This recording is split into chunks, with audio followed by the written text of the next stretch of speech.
The motive power for progress dwells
the destiny of the Filipino people. Time was not for one man.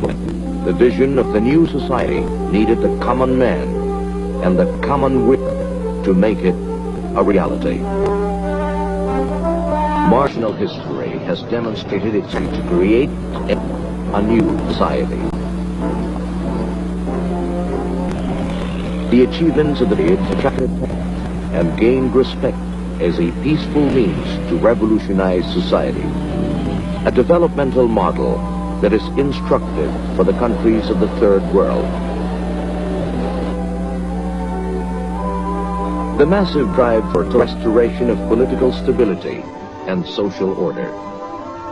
Martial law, the purging of service, with a consequent enlistment of technical and administrative into government service. Reforms in national politics centered on the process of replacing the political institutions borrowed from the West with those more expressive of Filipino tradition and historic experience. The activation of 42,000 citizen assemblies called barangays draws its inspiration from the concept of the village council, which served as the basic political unit of the pre-Spanish Malay society. The barangay today, assemblies formed in every village and city district, decide on national and local issues and are consulted by national. Barangay representatives, including youth groups, make up the Sangguniang Bayan, or local assemblies on the municipal, city, provincial, and regional. At the national level is the Batasang Pambansa, inaugurated on June 12, 1978.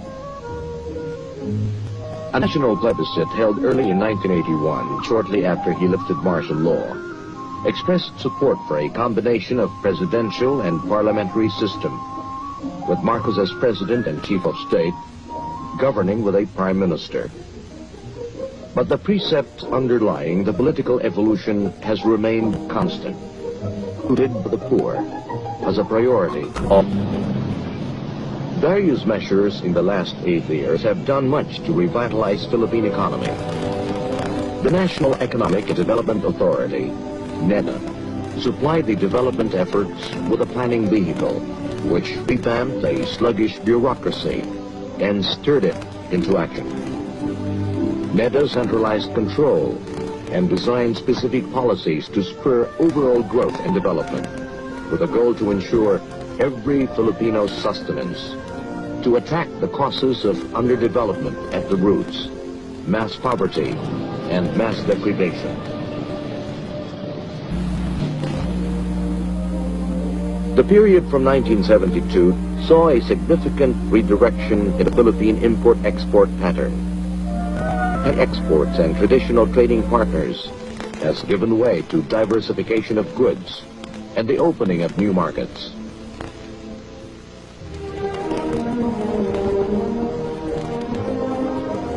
Major economic reforms paved the way for the improvement of the investment climate.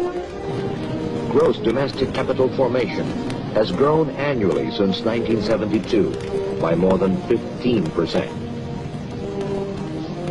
The expansion of foreign investments has enabled the generation of financial resources to meet the capital requirements for growth.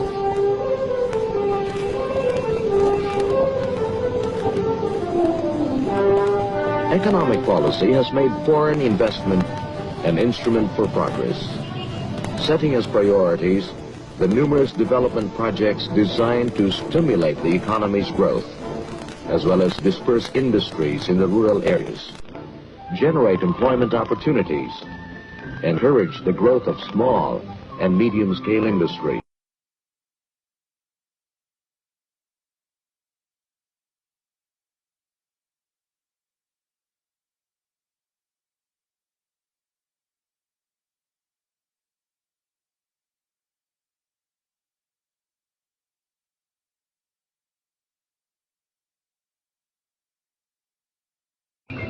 Recognizing the benefits of industrialization, emphasis has been laid on the development of new manufacture exports and on locating industries in various regions, especially through the creation of export processing zones. The industrialization policy has been boosted by an accelerated energy program, which includes the intensified exploration for oil and gas and other hydrocarbons, and thus confronting the problem raised by the energy crisis. New gold deposits, such as those in the island of Senidara, have yielded new possibilities for energy sources. Cagayan Valley, Bicol, Mindanao, and Samar are being tapped for geothermal sources. 8 geothermal units, or geothermal centers of energy, are now operational. 6 are being constructed. The country is now second only to the U.S. in volume of electric energy generated from geothermal sources. Construction of the biggest hydroelectric power plant has begun in Magat Isabela. Other non-conventional sources of energy, including marsh or surface gas, biomass or geothermal energy, and exotic plants such as hanga, which produces juices that can burn like gas, are being studied as alternative energy sources. At the same time, more rural households have gained access to electricity. In 1972, about 76,000 rural households were tapped onto electric power. By 1980, more than 1 million rural households were enjoying the amenities provided by electricity. Infrastructure as an index of progress is a dramatic reflection of development touching both urban and rural areas.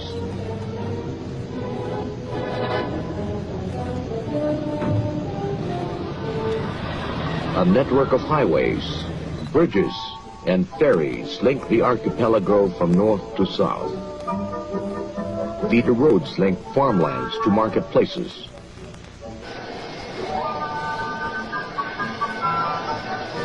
Improved port facilities have eased travel and transport by air and water.